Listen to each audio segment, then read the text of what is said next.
네, 화제 이슈를 콕 짚어보는 10분 인터뷰 시간입니다. 미국 중간선거 투표는 끝났고요. 개표가 막바지에 이르고 있는데요. 하원은 공화당이 우세한 것으로 또 상원은 초박빙이다. 이런 전망이 나오고 있습니다. 자, 미국에서는 선거 결과를 어떻게 평가하는지 현지를 연결해서 알아보도록 하겠습니다. 미주 한인 유권자 연대 김동석 대표를 연결할 텐데요. 자, 이게 우리나라에는 없는 제도이지 않습니까? 중간선거, 우리에겐 좀 낯선데 이게 바이든 행정부 2년에 대한 성적표 역할을 하고요. 또 2024년 대선의 향방을 가를 전초전이기도 하다. 이렇게 얘기가 되고 있습니다. 자, 한번 연결해 보겠습니다. 김동석 대표님 나와 계시죠?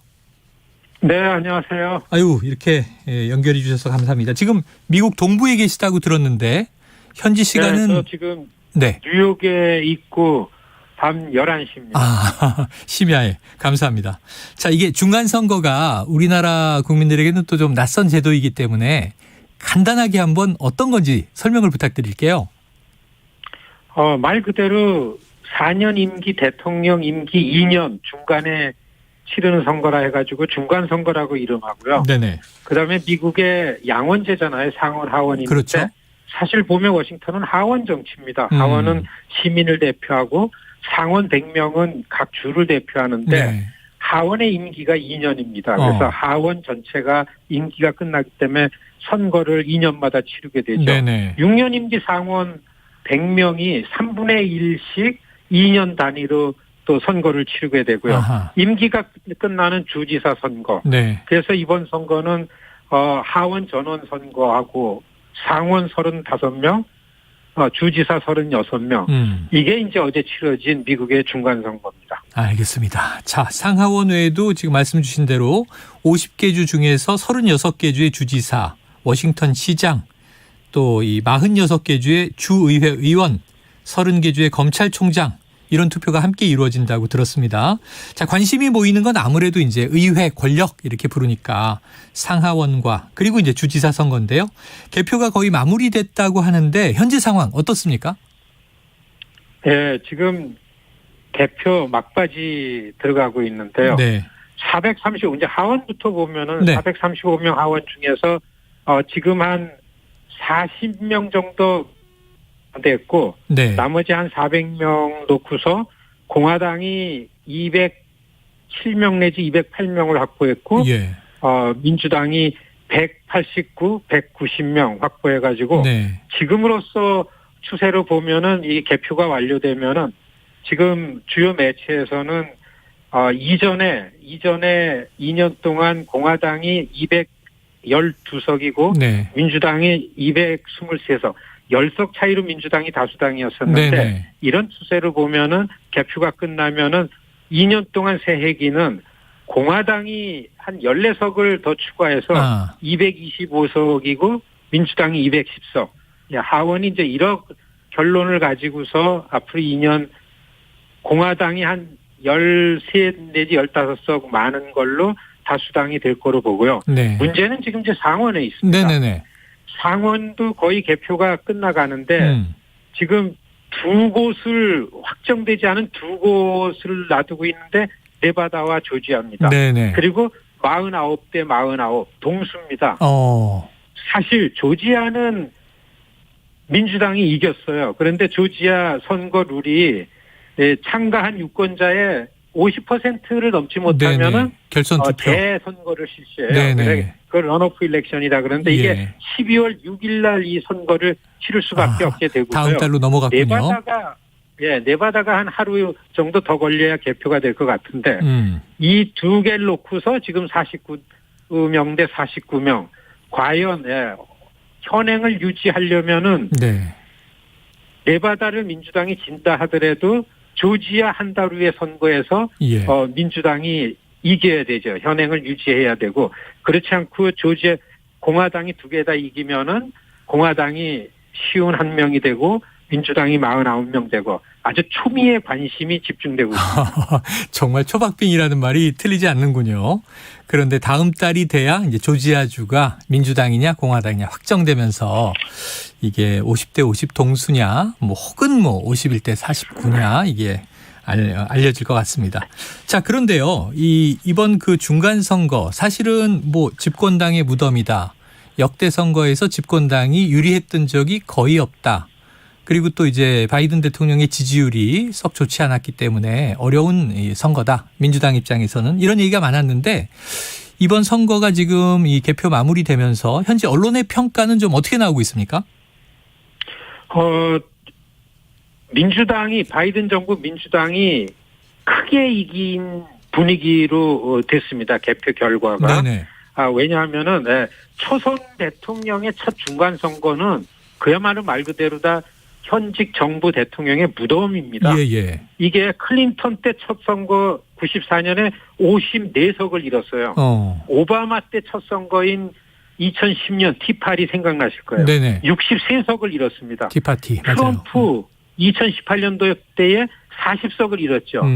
그런데 이번에는 이렇게 지는 거는 이 바이든이 굉장히 크게 이겼다. 이렇게 평가되는 게 맞고요. 선전한 것이다. 사실 지금 이 선거 평가는 제일 중요한 거는 뉴스거리는 트럼프 별거 아니구나.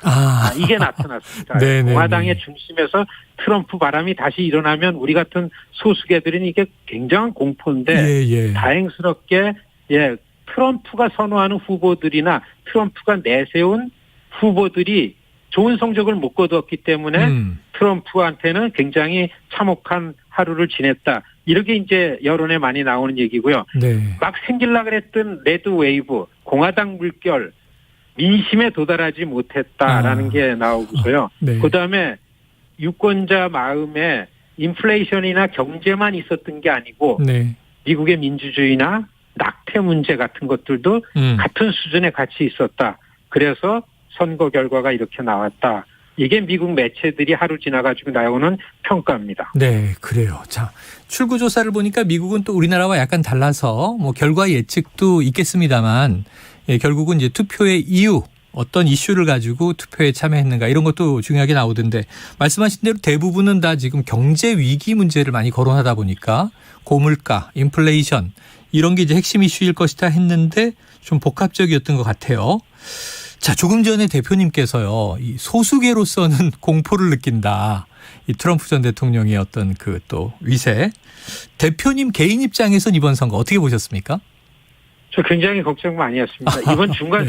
이번 중간 선거는 트럼프가 현직이 아니잖아요. 그렇죠. 현직이 아닌 입장에서 트럼프 힘이 발휘되면은 트럼프 정치 세력이 공고화됐다라고 보여지는 거예요. 네네네. 그러면은 트럼프 세력들이 극단적 우파 우익들입니다.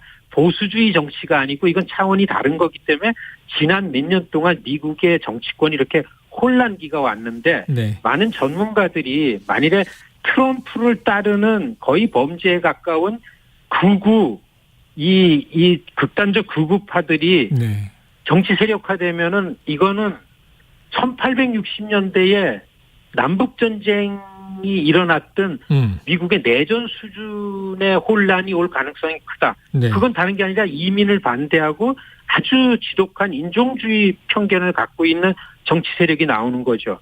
굉장히 걱정을 했었기 때문에 이번에 그래도 새로 회기가 되면은 케빈 메카시라는 의장이 공화당의 그 수장이 트럼프를 공화당에서 트럼프 세력들을 좀 정리할 수 있지 않을까라는 작은 기대가 생겨나고 희망이 생겨나는 중간 선거의 결과입니다. 네, 그래서 원래 다음 주 15일에 중대 발표하겠다고 트럼프 전 대통령이 큰 소리를 막 쳤는데 이게 어떻게 될지 좀 지켜봐야 될 것 같습니다.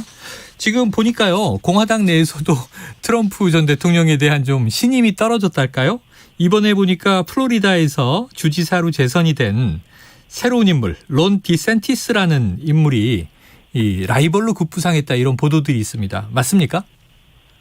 그렇죠. 이게 공화당 내에서는 이제 사실 선거 전까지는 트럼프 힘에 비견되기 어렵다라는 게 이제 일반적인 그 대권 후보를 보는 비중이었었는데 사실 이 디센티스 주지사를 트럼프가 만드는 사람이라고 해도 틀리지 않습니다.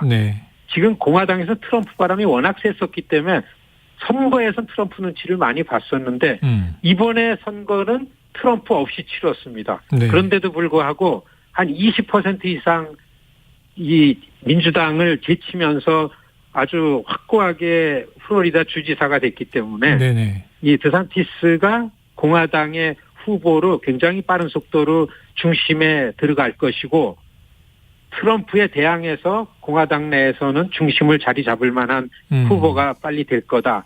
이렇게 예상이 됩니다. 그래요. 자, 그런데 이제 국내 시각에서는 또 이제 우리가 우려하는 것들이 있기 때문에 예를 들면 지금 현대차가 크게 타격을 받을 인플레이션 감축법 같은 것에 중간선거 결과는 어떤 영향을 줄 것인가 이런 게 궁금한데 대표님 어떻게 보세요?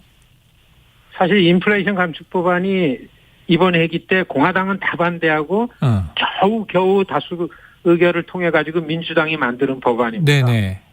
공화당이 왜 전체가 반대를 했나 하면 사실 인플레이션 감축법안에 있는 증세 때문에 그렇습니다. 세금을 올리면은 공화당은 경기를 냅니다. 미국에서. 네네네. 네. 그렇기 때문에 세금을 올리는 것 때문에 케빈 메카시 같은 이 공화당 그 대표는 우리가 다수당이 되면 폐기를 시킬 거다. 폐기 법안을 낼 거다. 이건 법도 아니다. 이런 얘기를 했지만은 네. 이게 이미 법으로 정해져 가지고 이제 실행이 시작이 됐습니다. 그리고 그렇게까지 할 만한 의회의 힘을 갖고 출발할 것 같지가 않고요. 네네. 공화당이. 그리고 사실은 보면은 인플레이 감축 법안이라는 안에 들어가 있는 거가 미국 전체 민심에 그렇게 나쁘지가 않은 게 나타나고 있습니다. 네네네. 네, 그래서 사실은 그리고 한국 관련해서 나오는 그 전기차 에너지 클린 에너지 가운데 전기차 정부에서 지원금 주는 문제인데 사실 아메리카 퍼스트 미국에서 생산한 제품 우선하는 거는 민주당보다 공화당이 더 강력하게 주장하는 거기 때문에 이 법안에 대해서는 크게 변화가 있을 것 같지는 않다. 이렇게 보는 게 맞다고 봅니다. 우리의 시각과는 다르군요. 끝으로 하나 좀 짧게 여쭤볼게요. 이번에 한국계 하원 의원들의 좀 약진이 두드러졌다 이런 얘기가 있는데 현지에서 보시면서 오랫동안 지켜보셨잖아요. 어떻게 느끼셨습니까? 그렇습니다. 뭐 한인 연방 의원이 4명이 2년 전에 그 진출을 했는데 4명 다 지금 거의 확정적입니다. 그리고 앤디 김 의원은 3선에 이미 확정됐고요. 득표를 많이 하면서 됐습니다. 그렇기 때문에 이제 재선이 되면 현직 프리미엄이 생겨가지고 200만 이상 미국에 사는 한인들 중에서 연방 의원이 4명이 됐다라는 거는 미국에 있는 한인들 정치 세력화 이제 본격적으로 해나갈 수 있고 한미 관계에 있어서도 큰 역할을 할 수 있다. 그렇게 기대해도 되겠다. 이런 말씀을 드립니다. 네, 저 하와이 주지사 민주당 후보의 러닝메이트 부지사가 또 한국계로 알려졌는데 확정됐나요? 그렇습니다. 예, 거기도 이미 부지사로다가 당선이 됐죠. 그래요. 알겠습니다. 그 1.5세인데요. 서울에서 태어나신 분인데 하여튼 이것뿐만 아니라 각 주의 스테이트 레벨의 의원들 해서 한 45명 내지 50여 명이 선출직에서 한인들이 활약을 할 걸로 기대가 됩니다. 알겠습니다. 앞으로 이제 미국의 민주주의 제도에 또 한국계들의 활약을 기대해야 되겠군요. 대표님 오늘 말씀 여기서 마무리할게요. 늦은 밤 감사드립니다. 네, 고맙습니다. 예. 자, 미국 현지 시간은 밤 11시라고 하셨습니다. 자, 미주 한인 유권자연대 김동석 대표였습니다.